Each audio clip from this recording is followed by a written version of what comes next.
Good morning everyone. तो आज हम स्टार्ट करेंगे क्लास 11th की states of matter. NCERT cover करेंगे। ठीक है। स्टेट्स ऑफ मैटर आप 9th में पढ़ के आते हैं कि 3 स्टेट होती हैं। नॉर्मल आप जो पढ़ते हैं सॉलिड, गैस और लिक्विड। ठीक है। उसके बाद प्लाज्मा पढ़ते हैं, बोरेनस्टीन पढ़ते हैं, 5 हो जाती है फिर में। लेकिन आप जो डिटेल में पढ़ना हो केवल 3 ही पढ़ते हैं। तो यहाँ पे इस चैप्टर की बात होगी। ठीक है। इसमें अब कुछ आगे चलेंगे, लॉ पढ़ेंगे, बाल्स law, Charles law, Avogadro's law और डाल्टन्स लॉ। तो उन सब की बात करें। ठीक है। इंट्रोडक्शन में क्या है, in previous unit we have learned about the properties related to single particle of matter such as atomic size, ionization enthalpy, electronic charge density, molecular shape and polarity, etc.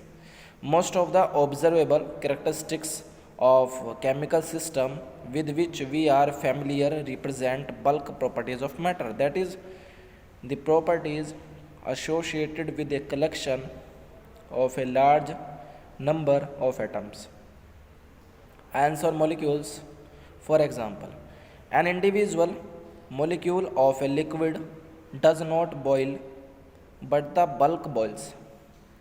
Collection of water molecules have wetting properties. Individual molecules do not wet.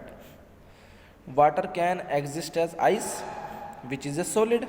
It can exist as liquid, or it can exist in the gaseous state as water vapors or steam.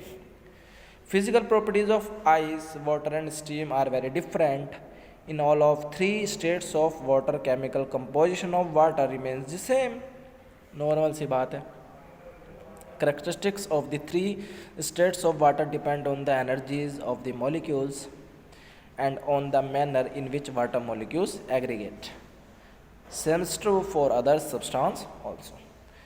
Water का example लेके बताया हुआ है कि ice liquid water की जो form है और गैस फॉर्म, ये 3 फॉर्म है अलग अलग, सॉलिड, लिक्विड और गैस की फॉर्म बता दी।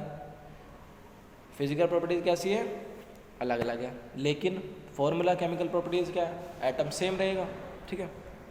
कंपोजिशन सेम रहेगी। फिर है chemical properties of a substance do not change with the change of its physical state, but rate of chemical reaction do depend upon the physical state. Many times in calculation, while dealing with data of experiment, we require knowledge of the states of matter. Therefore, it can becomes necessary for a chemist to know the physical laws which govern the behavior of matter in different states. In this unit, we will learn more about these 3 physical states of matter, particularly liquid and gaseous states. To begin with, it is necessary to understand the nature of intermolecular forces, molecular interaction, and effect of thermal energy on the motion of particle, because a balance between these determine the state of a substance. तो इसके अंदर अब आप क्या करेंगे, आप forces की बात करेंगे। नॉर्मल आप इसके अंदर जो फोर्स पढ़ते हैं, मैं आपको अगर ओरली बताऊं तो आप इसमें डिस्पर्जन, जिसे लंडन फोर्स हम बोलते हैं, dipole force, dipole induced dipole force, ion induced dipole force, ion dipole interaction और हाइड्रोजन बॉन्डिंग आप इसके अंदर पढ़ते हैं। ठीक है। तो फर्स्ट आपका है इंटरमोलिकुलर फोर्सेज में, intermolecular forces are the forces of attraction and repulsion between interacting particles, atom and molecules. This term does not include the electrostatic force that exists between the 2 oppositively charged ions and the forces that hold atoms of a molecule together. Example क्या आपका, covalent bonds. When attractive intermolecular force are known as van der Waals force. In honor of Dutch scientist Johannes van der Waals 1837 to 1923, who explained the deviation of real gases from the ideal behavior through these forces. We will learn about this later in this unit. आप बाद में पढ़ेंगे कि जो बार बार ideal आ रहा है ना, ideal gas, ideal behaviour, ये क्या होता है। van der Waals forces vary considerably in magnitude and include dispersion forces or London forces, dipole-dipole forces and dipole-induced dipole forces. A particularly strong type of dipole-dipole interaction is hydrogen bonding. Only a few elements can participate in hydrogen bond formation, therefore it is treated as a separate category. Hydrogen bond अलग होता है. क्या hydrogen bonding में क्या होता है कि hydrogen bond बनाने के लिए हाइड्रोजन एटम और इसके साथ कोई भी हाईली इलेक्ट्रोनेगेटिव एटम की रिक्वायरमेंट होती है. उनके बीच में जो बॉन्ड बनता है वो हाइड्रोजन बॉन्ड होता है. ठीक है, जैसे H2O, NH3, H2S. ठीक है, ये आपके हाइड्रोजन बॉन्ड बनाते हैं. Sorry, we have already learnt about this interaction unit 4. At this point, it is important to note that attractive forces between an ion and a dipole are known as ion dipole forces, and these are not van der Waals forces. We will now learn about different type of van der Waals forces. First है आपका dispersion और London forces. Atoms and non-polar molecules. ध्यान रखना, polar non polar दो तरह के आपके molecules मिलेंगे आपको. ठीक है, non polar molecules are electrically symmetrical and have no dipole moment because their electronic charge cloud is symmetrical distributed. ठीक है, समान सिमेट्रिकल मतलब समान ही होता है, बराबर हिस्सों में बटा हुआ है. But a dipole may develop momentarily even in such atoms and molecules. This can be understood as follows. Suppose we have two atoms A and B in the close vicinity of each other. It may so happen that momentally electronic charge distribution in one of the atoms, say A, becomes unsymmetrical, that is the charge cloud is more on one side than the other. This result in the development of instantaneous dipole on atom A for a very short time. This instantaneous or transient short time, this instantaneous or transient dipole distorts the electronic density of the other atom B which is close to it, and as a consequence a dipole is induced in the atom B. तो यहाँ पे केवल आपको symmetrical और unsymmetrical का case आपको बता दिया इसने, किस में क्या हो रहा है क्या नहीं हो रहा. The temporary dipoles of atom A and B attract each other.